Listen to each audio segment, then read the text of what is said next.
After our extensive review coverage of Apple's iPad Air, a lot of people still ask us if this tablet is worth the money, because being the most popular tablet doesn't necessarily mean that it's the best one, so we decided to revisit it after a couple of weeks of use, and here are our thoughts. I'm Jaime Rivera, this is Pocket Now, and these are the things we love about the iPad Air and the things that we think Apple should fix for the next generation iPad Air.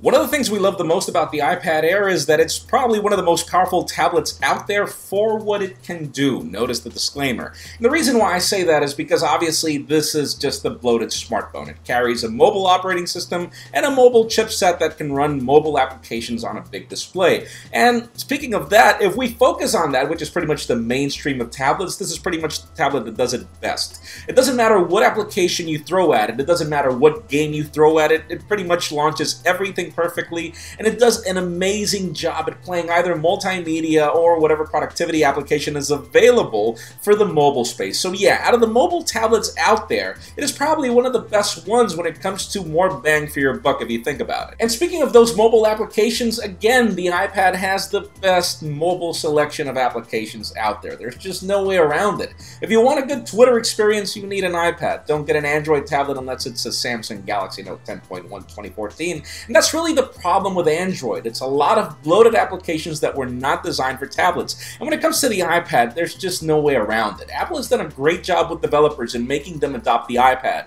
And therefore, there are hundreds of thousands of applications that take advantage of it. And pretty much almost every application that you buy for an iPhone has an iPad version that's free. So most of the time, whenever you buy an iPhone, you have the advantage that the iPad will also take advantage of these app selections. And that goes to the third thing that we love about the iPad Air and pretty much every iPad. The fact that there is a benefit in owning an iPad if you're an iPhone owner, or if you're an Apple TV owner, meaning it integrates perfectly with these products, and almost everything, again, that you purchase for the phone is available for the tablet in most cases. So you do have benefits in owning iPads and iPhones, whereas if you buy, for example, a Sony smartphone, there are really no benefits if you buy a Sony tablet. Most of the applications are not designed for it, or the services that work on the phone don't work on the tablet, or in the case, for example, of set-top boxes, unless you own a Chromecast, you really don't have any benefits in owning a Sony TV and a Sony tablet, whereas Apple has a different mentality when approaching their products. Now, obviously, there is no such thing as a perfect product, and there is no such thing as a perfect tablet, so let's go through the things that we don't like about the iPad Air. Number one is the storage model.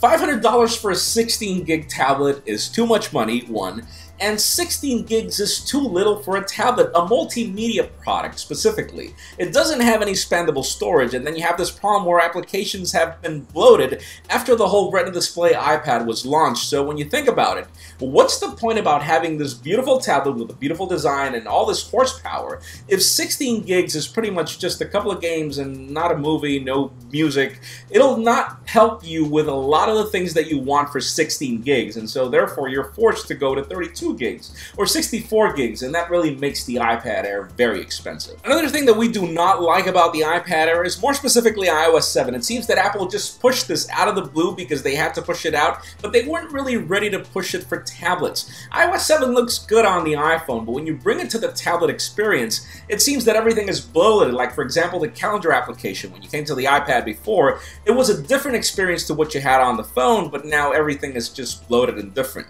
It doesn't seem any better. So it seems that Apple really needs to go back to the drawing board in doing what they asked developers to do, and it is to enhance the experience for tablets when it comes to their own operating system. And the third thing that we do not like about the iPad Air is really this big display that's not being used for more than launching one application. There is no such thing as multi-window support. And at times when we have Windows 8 doing this, and at times when we have Samsung tablets doing this as well, you wonder why we do not have multi-window support on this tablet. Really, if you want to be productive on a tablet, you need for this canvas to be more useful than just to give you a bloated version of applications. It really is not for productivity whatsoever, and that's really one of the biggest problems with Apple's tablets. The fact that they were just designed for content consumption, and they were not designed to actually allow you to do work. And a lot of people buy tablets, and they buy iPads with the mentality that they could use them for work, and sadly, they're not really for that. And then finally, let's talk about one of the things that we are mixed, and I'm talking about all the editors that actually have an iPad Air. What things are we mixed? What things do we like and what things we don't? We're going to talk about design. Some people like it. For example, Taylor likes it, and then Brandon feels that it's too heavy, even for the fact that we're calling it the iPad Air. In my particular case, I do love the build quality of any iPad. Pretty much almost every iPad looks great, and the display is great, even though Brandon doesn't really like the in-cell technology on the display. Taylor likes it.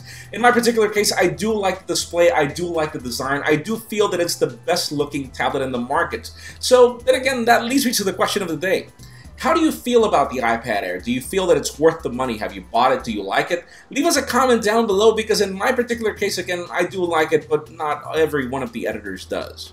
That's it for the things we love and hate about the iPad Air after a couple of weeks of use. Make sure you leave your comments down below with your thoughts about the tablet as well. You can also follow us on social media, subscribe to our YouTube channel. You can follow me on Twitter at Jaime_Rivera. Please give this video a thumbs up if you like what you saw. I am Jaime Rivera. Thank you very much for watching, and we will see you on the next video.